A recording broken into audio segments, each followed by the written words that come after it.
We will be constantly frustrated and we will overreach if we don't practice acceptance. I'm Ronnie Caldwell. This is Be Good Leadership. And today it's important for us to talk about cultivating the mindset of acceptance. And what does that mean to us? Well, acceptance is about knowing what it is that we cannot change. And so many people say, "Oh, is it acquiescing?" And it's not that. But acceptance is knowing that there are certain things in this world that are outside of our control. And it is important for us to recognize those things, acknowledge those things, even as hard as they may be, but then move forward with the things that we can control. So let me talk a little bit about some examples and a few stories. So as a school leader, I was working with a teacher who was consistently frustrated with their ninth grade students teaching biology, and almost over and over again, this was an ongoing conversation that needed to happen, that we get so frustrated.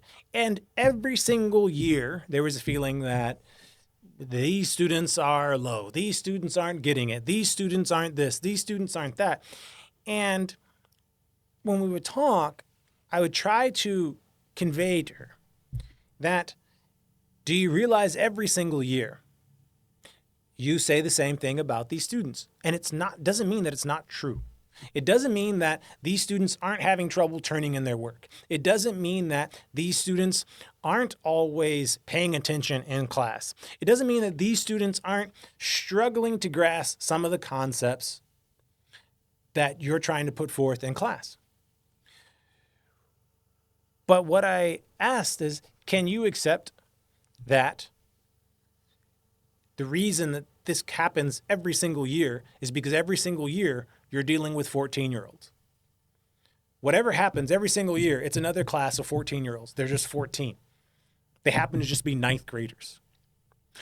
And the frustration around, well, this kid is not doing their homework, or this kid is not studying enough, or this kid is not taking things seriously enough.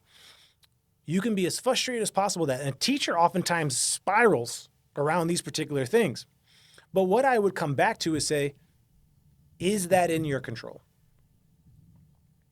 What can you do?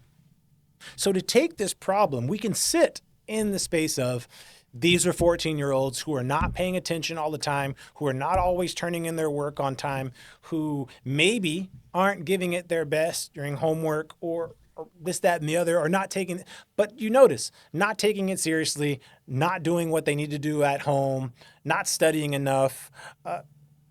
First of all, we don't really know. It's just conjecture. We don't know what they're thinking. We have no control once they leave our classroom. But what can a teacher do? A teacher can situate their class in such a way that they are engaging the students as much as possible. The teacher can adjust particular teaching strategies if students don't seem to be getting it. Teachers can make incentives for students to come in and, hey, let's go ahead and make sure that you know this is important stuff. Teachers can do that. And that's all they can do, and that's all they should be worried about. They don't not care about the student. But what they should be doing is focusing on what is actually within their control. And leadership can do the same thing. Leaders oftentimes talking about, man, we can't get these teachers to get all their paperwork in on time. Someone's late with their report card. Someone we had this meeting and we talked about this particular event or thing that they need to prepare for, and people are asking what to do. I sent this email and no one seems to have read the email. Okay. Is that something that a leader is going to complain about, notice every single year? Probably, to a greater or lesser degree. Is that stuff that's within your control? No. But what is within your control, that's what the leader should be focusing on. Accepting these realities, accepting that that we're not perfect, accepting the flaws of people, and hoping that you remember that you should be bearing with people because they're going to have to bear with you. You are also not perfect. You also are going to forget things. You also are not going to be as clear as you need to be. But what we can do is, as a leader, is, okay, focus on my reminders. If I know this is a problem, and I know these things happen, am I reminding people? Am I reassessing and being kind of clear again? Am I sending shorter? Since I know that people skim emails, and we have research that once your email gets around 147 words, people begin to skim. Whether it's an article or whatever, if they're reading it on a computer, about 147 words in, most people just start skimming. So if you know that, if that seems to be something that replicates across people, across domains, what does that mean that you should adjust in terms of your messaging? How many messages should you put in to one particular email or even one particular meeting, right? Then you start focusing on what can you do as a leader? What actions can you be taking? And what actions will you need to take consistently? But when we don't practice, do you see what happens when we don't practice that acceptance? What we end up doing is complaining, getting mad, getting angry, but not really solving anything. Not really doing anything. Complaining about the work is not the work, even though sometimes it feels that way. And so I like to go back to whether you are religious, not religious, spiritual, but not religious, whatever it is, philosophical. There is a prayer that I like that I think just conveys it very close by Reinhold Niebuhr.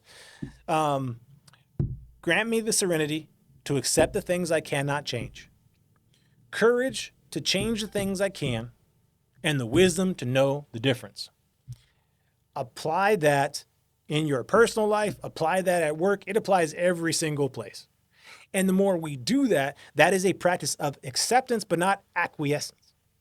We are accepting realities, but we are actually making ourselves more effective by coming back to what is actually within our own control, by coming back to, okay, that's the reality of the situation, but what can I do right now? Many people, that prayer is so important for people who are, I believe in AA, addiction, therapy and communities use that prayer. I think it's actually one of the ones that was repeated also during the civil rights movement. Because, hey, yes, there's oppression going on. There's inequality going on. There are people who are not treating people with the proper humanity. But if those people who made the movement to work against that, to make progress, if they had just sat there and complained about those things, noticed those realities, but didn't move forward with what they could actually control, we wouldn't see much of the progress we've seen. And they were able to do so much and maintain so much strength by practicing this acceptance. Whether it's ugly, whatever it is, people are people. You have to accept people as facts. You accept the world as it is. I see it. There it is. But now I am going to take action. And the way I maintain my strength and don't burn out is by also accepting and having the courage to change the things that I can on a day-to-day basis. It's all about how do I show up? And so in a couple of ways, leaders and followers can do this same thing. When it comes to clarity, for instance, clarity is so important. If a team is going to do well, I've talked about it in previous videos, if a team is going to do well, they're going to have to be clear on their values and what those look like in action.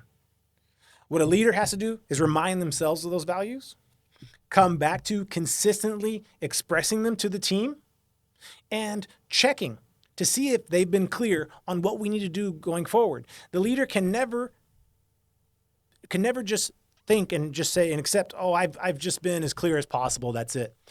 Clarity is constant communication. Clarity takes reminders. Clarity comes back to asking, are you clear? What do you need now? How do we continue moving forward? How are things going? The leader, that's what they can accept, and the things that they can do, that's what they can do. And then this acceptance also is this. Sometimes, for the follower, sometimes the leader gets busy and sometimes the leader is not as clear. Sometimes the leader forgets to check in.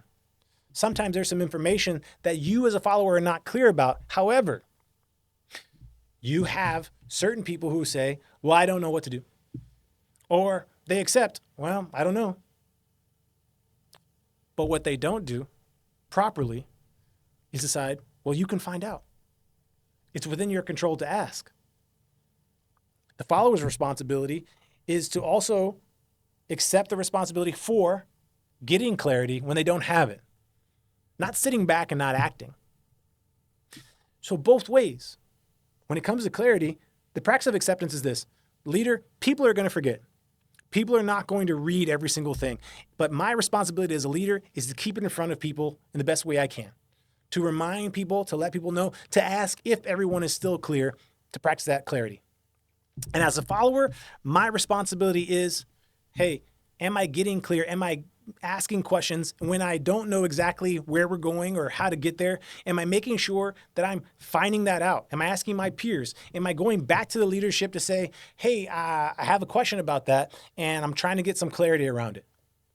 Do you see how both of these things, if we have them, if everyone is practicing acceptance, if everyone is accepting what is outside their control, but focusing instead on how they can show up as their best self and having the courage to take the actions that they can, we have a better team, we have a better environment, we have a better relationship.